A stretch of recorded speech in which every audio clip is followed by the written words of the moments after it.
बहती पानी की महत्व को लोग नहीं समझ पाएंगे। जो पानी से जो फुहारा से जो घर सजाता है वो लोग पानी का महत्व को नहीं जानेगा।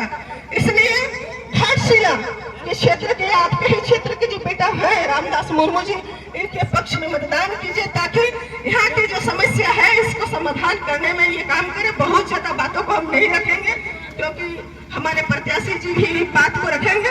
इसलिए आप सभी से हम अपील करते हैं कि हमारा प्रत्याशी रामदास मुर्मू जी को मतदान करके यहाँ के विधायक बनाइए।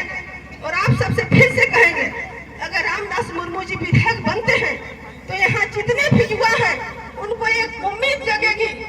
क्योंकि देखिए दोनों जो खड़े हैं मंत्री के पुत्र हैं, वो विधायक बनते हैं तो कोई भी सपना नहीं देखेगा कि हम कल के दिन में विधायक बनते हैं। और आप सबकी मतदान से अगर हमारा प्रत्याशी रामदास मुर्मू विधायक बनते हैं तो आप भी एक किसान का बेटा, कोई प्राइवेट कंपनी में काम करने वाले युवा भी ये सपना देख सकता है कि अगर रामदास मुर्मू एक ट्यूशन मास्टर विधायक बन सकता है तो किसान का बेटा, कोई कंपनी में काम करने वाला का बेटा, कोई सिक्योरिटी गार्ड करने वाला बेटा भी समाज हित में काम करते हुए कल के दिन में विधायक बन सकता है। ये सपना देख सकता है। लेकिन अगर मंत्री जी के बेटा को बनाइएगा तो हम जैसे सामान्य परिवार के लोग नॉमिनेशन करके सभी लगेंगे।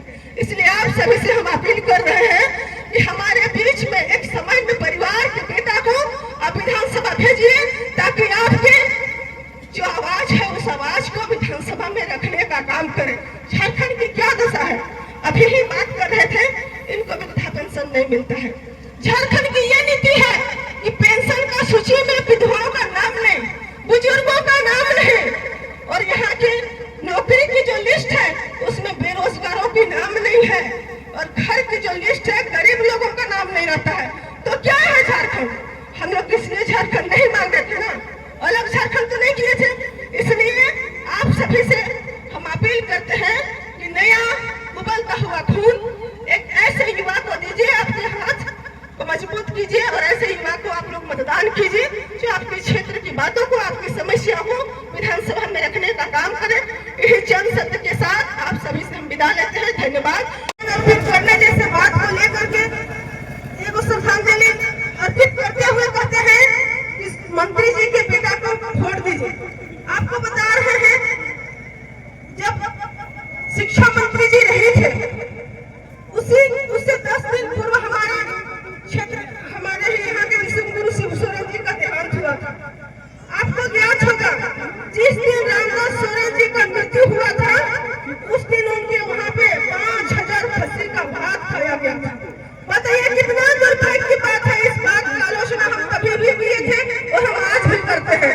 जब किसी का घर में उन्हीं के पार्टी के मंत्री जी का देहांत होता है और उनके परिवार में 5000 खस्सी भात खाया जाता है, दुर्भाग्य की बात है कि नहीं?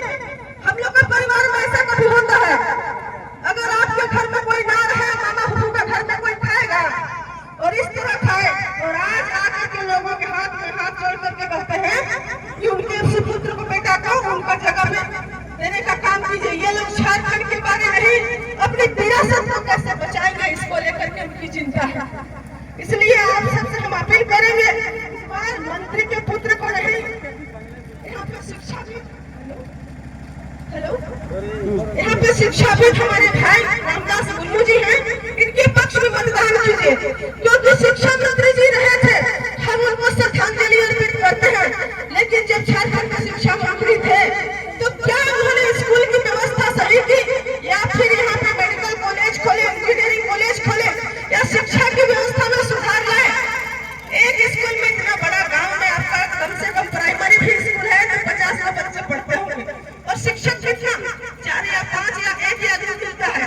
दुर्भाग्य है कि कोई स्कूल में सिर्फ 2 शिक्षक है और मंत्री जी का घर में खाना बनाने वाले कम से कम 5 तरह के लोग होंगे, सुरक्षा गार्ड 5 होगा, सफाई करने वाले 10-12 होंगे, यानी 1-2 दर्जन व्यक्ति उनके घर को संभालने के लिए रहते हैं, और हमारा गांव के बच्चा के लिए मात्र 1 या 2 शिक्षक रहते हैं। तो ये व्यवस्था को सुधार करने